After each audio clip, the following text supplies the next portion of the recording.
கிருஷ்ணகிரி மாவட்டம் போச்சம்பள்ளி அடுத்த குட்டப்பட்டி பகுதியை சேர்ந்த 19 வயது இளைஞர் ஜெயக்குமார். இவர் பிறந்த 3 மாதத்திலேயே தாய் இறந்த நிலையில் தந்தை வேறு திருமணம் செய்து கொண்டுள்ளார். இதனால் தாய் மாமாவான கோவிந்தசாமி ஜெயக்குமாரை 3 மாத குழந்தையிலிருந்து தனது சொந்த மகன் போலவே வளர்த்து வந்துள்ளார். படிப்பின் மீது ஆர்வமில்லாத ஜெயக்குமார் தனது மாமா நடத்தி வரும் செருப்பு கடையிலேயே அவருக்கு உதவியாக இருந்து வந்துள்ளார். சிறு வயதிலிருந்தே RX 100 பைக்கின் மீது தீராத காதல் கொண்ட ஜெயக்குமார் தனக்கு அந்த பைக்கை வாங்கி தருமாறு அடம் பிடித்துள்ளார். இதனால் தாய் மாமா கோவிந்தசாமியும் உனக்கு 18 வயது ஆனதும் வாங்கி தருகிறேன் என உறுதியளித்துள்ளார்.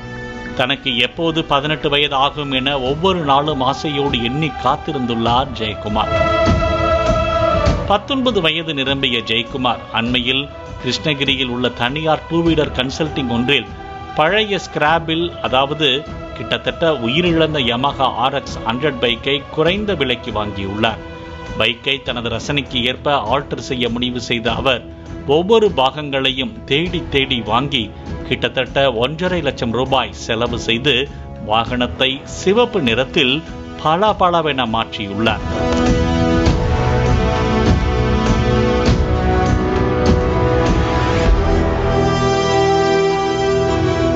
உயிரற்ற நிலையில் கிடந்த பைக்கிற்கு உயிர் கொடுத்து ரெடி செய்ததை தனது இன்ஸ்டா பக்கத்தில் வீடியோவாகவும் ஜெயக்குமார் பதிவிட்டுள்ளார்.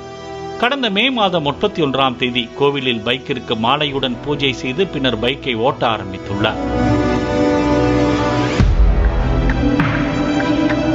இந்த நிலையில் கடந்த 16ஆம் தேதி காலையில் ஜெயக்குமார் வழக்கம் போல இன்ஸ்டாவில் பைக் வீடியோவை பதிவேற்றம் செய்துவிட்டு அச்சமங்கம் பகுதியில் உள்ள தனது தாய் மாமாவின் கடைக்கு சென்றுள்ளார். பின்னர் அங்கிருந்து விவசாய வேலைக்காக மாலையில் கொண்டப்பநாயனப்பள்ளி நோக்கி பைக்கில் ஹெல்மெட் அணியாமல் சென்று கொண்டிருந்த போது காந்தி நகர் பகுதியில் சாலையில் எதிரே அதிக லோடு ஏற்றி வந்த எம்சாண்ட் லாரி ஒன்று பைக் மீது மோதியது. இதில் ஜெயக்குமாரின் தலை லாரியின் டயரில் சிக்கிய நிலையில் தலை நசுங்கி சம்பவ இடத்திலேயே பரிதாபமாக உயிரிழந்துள்ளார்.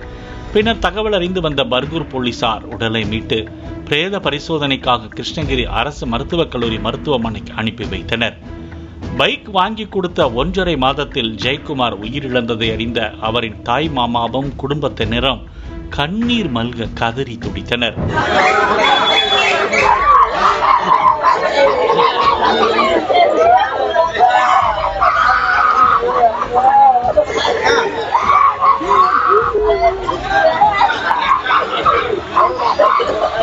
மேலும் விபத்தை ஏற்படுத்திய லாரியை போலீசார் காவல் நிலையத்திற்கு ஓட்டிச் சென்ற போது வழியில் திடீரென பிரேக் பிடிக்காமல் இருந்ததால் போலீசார் அதிர்ச்சி அடைந்துள்ளனர். லாரி ஓட்டுநர் மீது வழக்கு பதிவு செய்து போலீசார் அவரிடம் விசாரணை மேற்கொண்டு வருகின்றனர். பாலிமர் செய்திகளுக்காக கிருஷ்ணகிரி செய்தியாளர் சத்யா. பிளே ஸ்டோர் மற்றும் ஆப் ஸ்டோரில் இருந்து பாலிமர் செயலியை QR கோடு மூலம் பதிவிறக்கம் செய்யுங்கள். செய்திகளை உடனுக்குடன் பெறுங்கள்.